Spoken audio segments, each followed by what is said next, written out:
kita di perusahaan itu kita memang biasain setiap hari Jumat kita selalu bikin gerakan.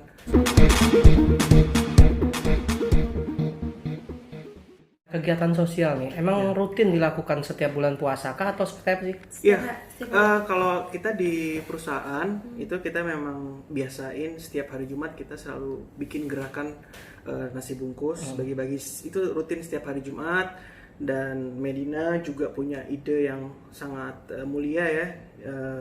Di kantor itu setiap hari Medina menyediakan makanan untuk karyawan-karyawannya semua. Jadi karyawan udah tidak perlu beli makan siang luar, kita sediain catering untuk mereka makan. Itu aja sih. Setiap Jumat ini gerakan berbagi makanan berarti ya, bisa dibilang seperti itu. Kalau Jumat berbagi makanan ke yang luar-luar, kalau misalnya setiap hari ya karyawan semua udah kita sediain catering. Jadi kalau karyawan udah nggak usah cari makan di luar lagi gitu. Tapi budgetnya sendiri memang anggaran dari dari kantong pribadi atau dari perusahaan atau seperti apa, Mas? Iya, kita menyisihkan dari perusahaan kita sendiri. Apabila kita mempunyai keuntungan, maka keuntungan itu kita selalu sisihin, kita bela-belain lah buat kegiatan tersebut. Ada agendanya, maksudnya setiap Jumat itu 100 bungkus kah atau 200 bungkus kah atau ada target nggak sih? Iya, Ada kadang tergantung omset, kadang 100, kadang 200, kadang 150, kadang juga kurang dari segitu. Kita tapi pasti wajib selalu setiap hari Jumat. Dan itu di masjid atau? Di manapun ada ada ya, kadang-kadang ada tim ya, ada karyawan yang kita kasih tugas secara bergiliran untuk melakukan aktivitas tersebut secara keliling. Jadi ya sesuka-suka mereka. Cuman kita memantau, ada yang setelah bubaran sholat Jumat, ada yang langsung turun ke jalan mencari pedagang-pedagang kaki lima atau pedagang-pedagang asongan atau ke pesantren, yayasan kanker dan lain sebagainya. Kita rolling aja muter. Tapi selama pandemi ini ada nggak tetap berkurang atau masih lanjut setiap Jumat?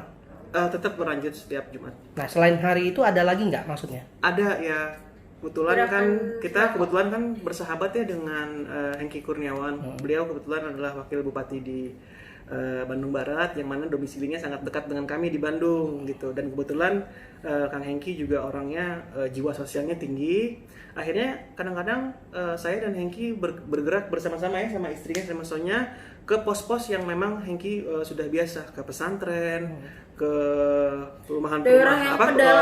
pedalaman, semua segala macam sih.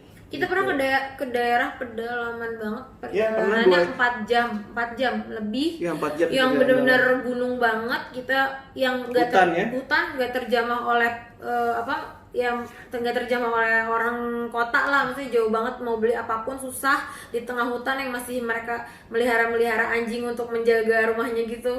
Kayak banyak tantangan tapi seru gitu. Jadi banyak kegiatan positif yang sekarang kita lagi lakukan, karena kan bisnis aku sama Lukman sekarang udah ya lumayan autopilot lah. Jadi kita masih udah punya banyak waktu untuk mengerjakan hal-hal yang lain. Tapi penghasilan berkurang nggak sih selama pandemi ini?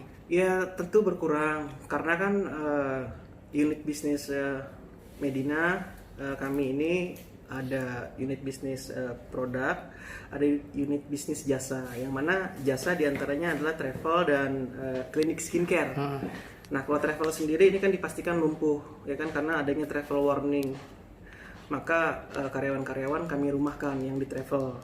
Nah, kalau yang di skincare di skincare ini, klinik-klinik juga karena adanya peraturan pemerintah PSBB untuk memutus mata rantai, juga akhirnya customer ya tidak ada yang datang.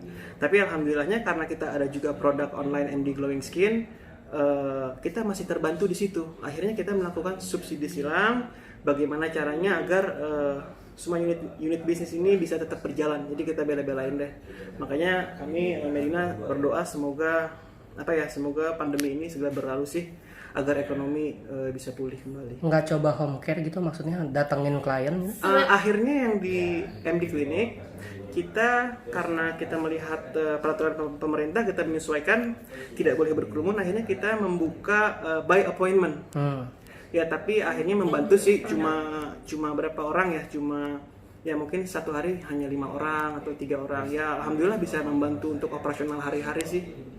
Penghasilan menurun, tapi berbagi tetap jalan nggak sih? Iya, tetap jalan, berbagi tetap jalan, alhamdulillah. Penghasilan sebenarnya menurun nggak terlalu drastis karena kan kita ada penjualan produk kan. Jadi Ya kita ketolong online ya. ketolong online sama penjualan produk klinik. Iya. Terus juga kita juga punya customer loyal yang reseller, distributor yang kan kita sekarang emang Taiwan, Hong Kong, Singapura ngambil pada ke kita kan produknya. Jadi masih ketolong sama reseller walaupun emang sekarang pengirimannya agak terhambat gitu. Tapi seenggaknya nggak benar-benar mati kan. Sedih banget ya ngeliat sekarang yang di PHK banyak, yang nggak dapet gaji, yang nggak dapet THR.